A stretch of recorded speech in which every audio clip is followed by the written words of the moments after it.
ನಮಸ್ಕಾರ ವೀಕ್ಷಕರೇ. ಸದ್ಯ ಭಾರತ ರಾಜಕೀಯದಲ್ಲಿ ದೊಡ್ಡ ಮಟ್ಟದಲ್ಲಿ ಸುದ್ದಿ ಆಗ್ತಾ ಇರೋದು ತಮಿಳುನಾಡು ಬಿಜೆಪಿ ಪ್ರೆಸಿಡೆಂಟ್ ಅಣ್ಣಾಮಲೈ ಅವರನ್ನ ಅಧ್ಯಕ್ಷ ಸ್ಥಾನದಿಂದ ಕೆಳಗಿಳಿಸೋದು ಆಲ್ಮೋಸ್ಟ್ ಕನ್ಫರ್ಮ್ ಆಗಿದೆ. ಈ ಬಗ್ಗೆ ಪ್ರತಿಕ್ರಿಯಿಸಿರೋ ಅಣ್ಣಾಮಲೈ ಕೂಡ ಹೈಕಮಾಂಡ್ ನಿಲುವಿಗೆ ನಾನು ಬದ್ಧ, ಮುಂದಿನ ಪ್ರೆಸಿಡೆಂಟ್ ರೇಸ್ ನಲ್ಲಿ ನಾನಿಲ್ಲ ಅನ್ನೋದನ್ನ ಒಪ್ಕೊಂಡಿದ್ದಾರೆ. ಈಗ ಜನರ ಮುಂದೆ ಹಲವು ರೀತಿಯ ಪ್ರಶ್ನೆಗಳು ಮಾತ್ರ ಉಳಿದಿದೆ. ಮೊದಲನೆಯದ್ದು, ಅಣ್ಣಾಮಲೈರನ್ನ ಕೆಳಗಿಳಿಸ್ತಾ ಇರೋದು ಯಾಕೆ? ಮುಂದೆ ಅವರಿಗೆ ದೊಡ್ಡ ಹುದ್ದೆಯನ್ನ ಕೊಡ್ತೀರಾ? ಹೈಕಮಾಂಡ್ ಎಲೆಕ್ಷನ್ ಗೆಲ್ಲೋದಕ್ಕೆ ಕಾಂಪ್ರಮೈಸ್ ಆಯ್ತಾ? ಬಿಜೆಪಿಯಲ್ಲಿ ಪಕ್ಷದ ಏಳಿಗೆಗಾಗಿ ಯಾರ ಜೊತೆಗೂ ಕಾಂಪ್ರಮೈಸ್ ಆಗದೆ ದುಡಿಯೋ ನಾಯಕರ ಕಥೆಯಲ್ಲ ಇಷ್ಟೇನಾ?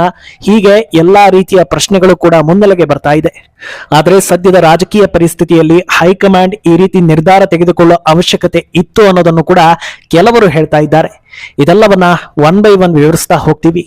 ಈ ವಿಡಿಯೋವನ್ನ ತಪ್ಪದೆ ಕೊನೆ ತನಕ ನೋಡಿ. ಅದಕ್ಕೂ ಮುನ್ನ ಮೀಡಿಯಾ ಮಾನ್ಸ್ಟರ್ ಚಾನಲ್ ಅನ್ನ ತಪ್ಪದೆ ಸಬ್ಸ್ಕ್ರೈಬ್ ಮಾಡಿ. ಎಸ್, ರಾಜಕೀಯದಲ್ಲಿ ಹಲವು ರೀತಿಯ ಸೀಕ್ರೆಟ್ಗಳಿರುತ್ತವೆ. ಪಾರ್ಟಿ ಸೀಕ್ರೆಟ್, ಮೈತ್ರಿ ಸೀಕ್ರೆಟ್, ಕ್ಯಾಬಿನೆಟ್ ಸೀಕ್ರೆಟ್, ಹೀಗೆ ಹೇಳ್ತಾ ಹೋದ್ರೆ ಸೀಕ್ರೆಟ್ಗಳಿಗೇನು ಕಮ್ಮಿ ಇಲ್ಲ. ಆದ್ರೆ ಕೆಲವೊಂದನ್ನ ಸೀಕ್ರೆಟ್ ಅಂತ ಬಿಂಬಿಸೋದಕ್ಕೆ ಪ್ರಯತ್ನ ಪಟ್ಟರು ಅದು ಸೀಕ್ರೆಟ್ ಆಗಿ ಉಳಿಯೋದಿಲ್ಲ. ಜನರು ವಾಸ್ತವವನ್ನ ಬೇಗ ಅರ್ಥ ಮಾಡ್ಕೊಳ್ತಾರೆ ಅನ್ನೋದಕ್ಕೆ ನಿದರ್ಶನಗಳಿವೆ. ಆ ಪೈಕಿ ಈಗ ಜನರ ಮುಂದಿರೋ ವಿಚಾರ ತಮಿಳುನಾಡು ಬಿಜೆಪಿ ಅಧ್ಯಕ್ಷ ಅಣ್ಣಾಮಲೈ ಇರದ್ದು.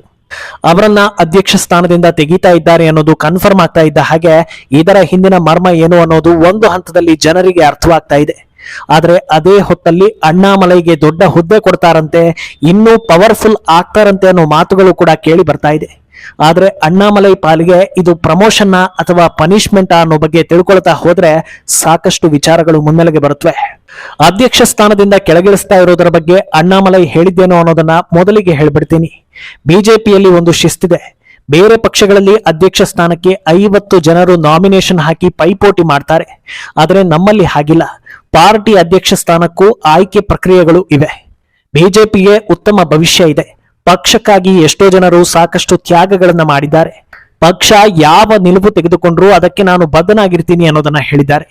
ಅಲ್ಲದೆ ಹೊಸ ಅಧ್ಯಕ್ಷರ ಆಯ್ಕೆ ಪ್ರಕ್ರಿಯೆ ಹೊತ್ತಲ್ಲಿ RS ನಲ್ಲಿ ನಾನಿಲ್ಲ ಅನ್ನೋದನ್ನು ಕೂಡ ಅವರೇ ಕನ್ಫರ್ಮ್ ಮಾಡಿದ್ದಾರೆ. ಅಲ್ಲಿಗೆ ತಮಿಳುನಾಡು ಬಿಜೆಪಿಗೆ ಹೊಸ ಅಧ್ಯಕ್ಷ ಬರೋದು ಗ್ಯಾರಂಟಿ ಆಗಿದೆ. 2021ರಿಂದಲೂ ಪಕ್ಷದ ಅಧ್ಯಕ್ಷ ಆಗಿದ್ದ ಅಣ್ಣಾಮಲೈ ಹಲವು ಚುನಾವಣೆಗಳನ್ನ ಎದುರಿಸಿದ್ರು. ಈಗ ಪ್ರಮುಖ ಸ್ಥಾನದಿಂದ ಕೆಳಗಿಳಿಯಲೇಬೇಕಾಗಿದೆ.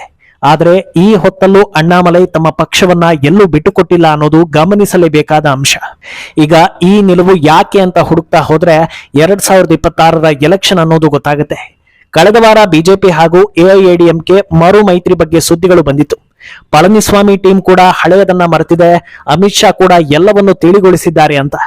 ಇದಾದ ಬಳಿಕ ಅಣ್ಣಾಮಲೈ ಏನ್ ಹೇಳ್ತಾರೆ ಅನ್ನೋ ಸುದ್ದಿ ಬಂತು. ಅವರೂ ಒಪ್ಪಿದ್ದಾರಂತೆ ಅನ್ನೋ ಉತ್ತರ ಸಿಕ್ತು. ಆದ್ರೆ ಅದಾದ ಕೆಲವು ದಿನಗಳ ಬಳಿಕ ಪಳನಿಸ್ವಾಮಿ ದೆಹಲಿ ಮೀಟಿಂಗ್ ವೇಳೆ ದೊಡ್ಡದೊಂದು ಡಿಮ್ಯಾಂಡ್ ಮಾಡಿದ್ದಾರೆ. ಅಣ್ಣಾಮಲೈರನ್ನ ಅಧ್ಯಕ್ಷ ಸ್ಥಾನದಿಂದ ಕೆಳಗೆ ಇಳಿಸಿದ್ರೆ ಮಾತ್ರ ಮೈತ್ರಿಗೆ ಒಪ್ಕೊಳ್ತಾರಂತೆ ಅನ್ನೋದು. ಆಗ ಬಹುತೇಕರು ಅಂದ್ಕೊಂಡಿದ್ದು ಏನಂದ್ರೆ, ಪಳನಿಸ್ವಾಮಿಗೋಸ್ಕರ ಇಂಥ ಕಾಂಪ್ರಮೈಸ್ ಎಲ್ಲ ಆಗೋದಿಲ್ಲ, ಎಂತ ಪರಿಸ್ಥಿತಿ ಬಂದ್ರೂ ಅಣ್ಣಾಮಲೈರನ್ನ ಹೈಕಮಾಂಡ್ ಬಿಟ್ಕೊಡೋದಿಲ್ಲ ಅಂತ. ಆದ್ರೆ ಈಗ ಅದೆಲ್ಲ ಉಲ್ಟಾ ಆಗೋಗಿದೆ. ಪಳನಿಸ್ವಾಮಿ ಮೈತ್ರಿಗೋಸ್ಕರ ಅಣ್ಣಾಮಲೈ ಅಧ್ಯಕ್ಷ ಸ್ಥಾನವನ್ನ ತ್ಯಾಗ ಮಾಡ್ತಾ ಇದ್ದಾರೆ. ಇದು ಪಕ್ಷದ ಒಳಗೆ ಅಣ್ಣಾಮಲೈ ವಿರುದ್ಧ ಕತ್ತಿ ಮಸೀತಾ ಇದ್ದವರ ಹೊಟ್ಟೆಗೆ ಹಾಲು ಸುರಿದಂತಾಗಿದೆ. ಇನ್ನು ಈ ರೀತಿ ನಿರ್ಧಾರ ತೆಗೆದುಕೊಂಡ ಮೇಲೆ ಒಂದು ಬಲವಾದ ಕಾರಣ ಕೊಡ್ಬೇಕಲ್ವಾ? ಆ ಕೆಲಸ ಕೂಡ ಆಗ್ತಾ ಇದೆ. ಅಣ್ಣಾಮಲೈರನ್ನ ಕೆಳಗಿಳಿಸೋದರ ಹಿಂದೆ ಯಾವ ಪರ್ಸನಲ್ ಇಶ್ಯೂಗಳು ಇಲ್ಲ, ಜಾತಿ ಸಮತೋಲನ ಮಾಡೋ ಸಲುವಾಗಿ ಹೀಗೆ ಮಾಡಿರೋದು ಅನ್ನೋ ಕಾರಣ ಕೊಟ್ಟಿದ್ದಾರೆ. ಪಳನಿಸ್ವಾಮಿ ಹಾಗೂ ಅಣ್ಣಾಮಲೈ ಇಬ್ಬರು ಗೌಂಡರ್ ಸಮುದಾಯಕ್ಕೆ ಸೇರಿದವರು, ಅಲ್ಲದೆ ಇಬ್ಬರು ಕೂಡ ಪಶ್ಚಿಮ ತಮಿಳುನಾಡು ಭಾಗದಿಂದ ಬಂದವರು. ಜಾತಿ ಹಾಗೂ ಪ್ರಾಂತ್ಯ ಎರಡನ್ನೂ ಬ್ಯಾಲೆನ್ಸ್ ಮಾಡೋ ಸಲುವಾಗಿ ಈ ನಿರ್ಧಾರವನ್ನು ತೆಗೆದುಕೊಳ್ಳಲಾಗಿದೆ. ಇದು ಮುಂದಿನ ಎಲೆಕ್ಷನ್ ನಲ್ಲಿ ದೊಡ್ಡ ಇಂಪ್ಯಾಕ್ಟ್ ಮಾಡುತ್ತೆ. NDA ಮೈತ್ರಿಗೆ ಜಾತಿ ಬಲ ಸಿಕ್ಕಂತಾಗುತ್ತೆ. DMK ವಿರುದ್ಧ ಪೈಪೋಟಿ ಮಾಡೋದು ಬಹಳ ಸುಲಭ ಆಗುತ್ತೆ. ಲೋಕಲ್ ಲೆವೆಲ್ ನಲ್ಲಂತೂ ಈ ಬಾರಿ DMKಗೆ ಊಹಿಸಲಾಗದ ಹೊಡೆತ ಕೊಟ್ಟಂತಾಗುತ್ತೆ ಅಂತ ಕಾರಣ ಕೊಡ್ತಾ ಇದ್ದಾರೆ. ಆದ್ರೆ ಏನೇ ಕಾರಣ ಕೊಟ್ರು ಇದು ಯಾವ ಜಾತಿ ಸಮತೋಲನ ಅಲ್ಲ. ಪಳನಿಸ್ವಾಮಿಗೆ ಅಣ್ಣಾಮಲೈ ಕಂಡ್ರೆ ಆಗೋದಿಲ್ಲ, ಅದಕ್ಕೆ ಹೀಗೆ ಮಾಡ್ತಾ ಇರೋದು ಅಂತಿದ್ದಾರೆ.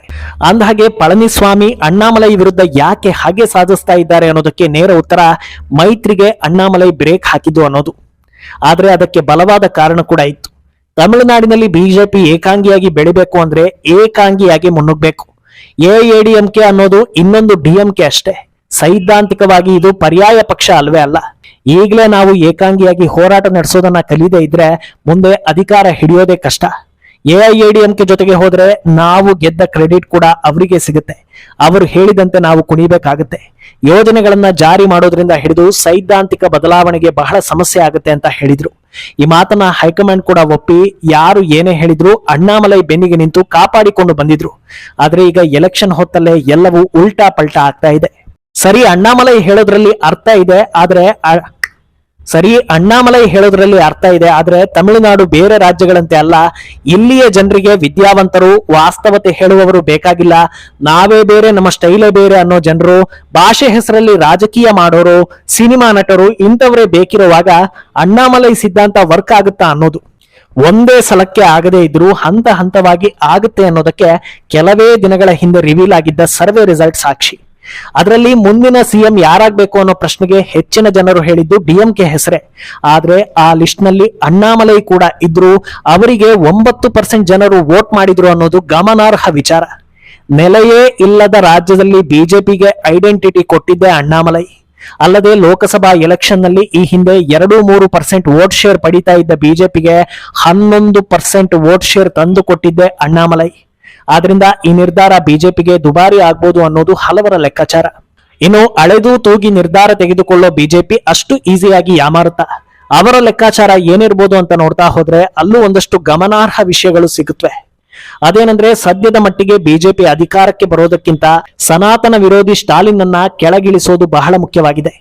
ಮೈತ್ರಿ ಮಾಡಿಕೊಂಡು ಅಧಿಕಾರಕ್ಕೆ ಬಂದ್ರು ಈ ಬಾರಿ ಬಿಜೆಪಿ ಆಡಳಿತ ಹೇಗಿರುತ್ತೆ, ಜನರಿಗೆ ಹೇಗೆಲ್ಲ ಅನುಕೂಲ ಮಾಡಿಕೊಡುತ್ತೆ ಅನ್ನೋದನ್ನ ನೀಟಾಗಿ ಜನರಿಗೆ ಅರ್ಥ ಆಗೋ ಹಾಗೆ ಮಾಡಬೇಕು. ಕೇಂದ್ರಕ್ಕೆ ಕ್ರೆಡಿಟ್ ಹೋಗಬಾರದು ಅಂತ ಸ್ಟಾಲಿನ್ ತಡೆ ಹಾಕಿದ್ದ ಯೋಜನೆಗಳನ್ನೆಲ್ಲ ಜಾರಿ ಮಾಡಿ ಜನರಿಗೆ ಬಿಜೆಪಿ ಆಡಳಿತದ ಮೇಲೆ ನಂಬಿಕೆ ಹುಟ್ಟೋ ಹಾಗೆ ಮಾಡಬೇಕು.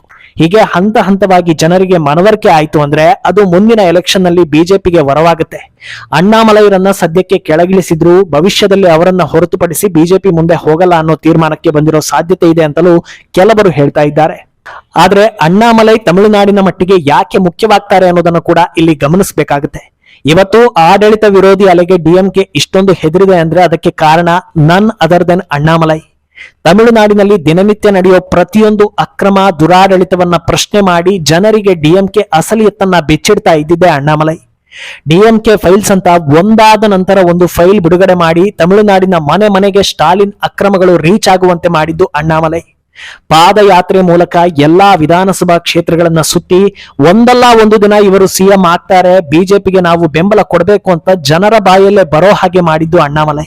ಆದ್ರೆ ಈಗ ಗೆಲುವನ್ನೇ ಗಮನದಲ್ಲಿ ಇಟ್ಕೊಂಡು ಹೋಗೋದಾದ್ರೆ ಇಷ್ಟು ವರ್ಷ ಅವರು ಮಾಡಿದ್ದೆಲ್ಲ ನೀರಿನಲ್ಲಿ ಹೋಮ ಆದಂಗಾಯ್ತಾ ಅನ್ನೋದು ಕಾರ್ಯಕರ್ತರಿಂದ ಹಿಡಿದು ಜನಸಾಮಾನ್ಯರ ಪ್ರಶ್ನೆ. ಒಟ್ನಲ್ಲಿ ಬಿಜೆಪಿ ಹೈಕಮಾಂಡ್ ಲೆಕ್ಕಾಚಾರ ಏನಿದೆಯೋ ಗೊತ್ತಿಲ್ಲ. ಅಣ್ಣಾಮಲೈಗೆ ಇನ್ನೂ ದೊಡ್ಡ ಜವಾಬ್ದಾರಿ ಕೊಡ್ತಾರಾ ಇಲ್ವಾ ಅನ್ನೋದು ಗೊತ್ತಿಲ್ಲ. ಆದ್ರೆ ತಮಿಳುನಾಡಿನ ಮಟ್ಟಿಗೆ ಬಿಜೆಪಿಗೆ ಅಣ್ಣಾಮಲೈರಂತಹ ನಾಯಕತ್ವ ಬೇಕೇ ಬೇಕು. ಈಗ ಹಂತ ಹಂತವಾಗಿ ಜನರು ಬಿಜೆಪಿಯತ್ತ ಮುಖ ಮಾಡ್ತಾ ಇದ್ರು. ಈ ಹೊತ್ತಲ್ಲೇ ಇಂಥ ನಿಲುವು ದುಬಾರಿ ಆಗುತ್ತೆ ಅನ್ನೋದು ಹಲವರ ಅಭಿಪ್ರಾಯ. ಆದ್ರೆ ಒಂದು ವೇಳೆ ಎಲೆಕ್ಷನ್ ಸೋತು ಮತ್ತೆ ಡಿಎಂಕೆ ಅಧಿಕಾರಕ್ಕೆ ಬಂದ್ರೆ ಅದರ ಬ್ಲೇಮ್ ಅಣ್ಣಾಮಲೈ ಮೇಲೆ ಇರೋದಿಲ್ಲ ಅನ್ನೋದು ಅವರಿಗೆ ಖುಷಿ ವಿಚಾರ. ಮುಂದೇನಾಗುತ್ತೆ ಅನ್ನೋದನ್ನ ಕಾದು ನೋಡ್ಬೇಕು. ಈ ಬಗ್ಗೆ ನಿಮ್ಮ ಅಭಿಪ್ರಾಯವನ್ನ ತಪ್ಪದೆ ಕಾಮೆಂಟ್ ಮೂಲಕ ತಿಳಿಸಿ.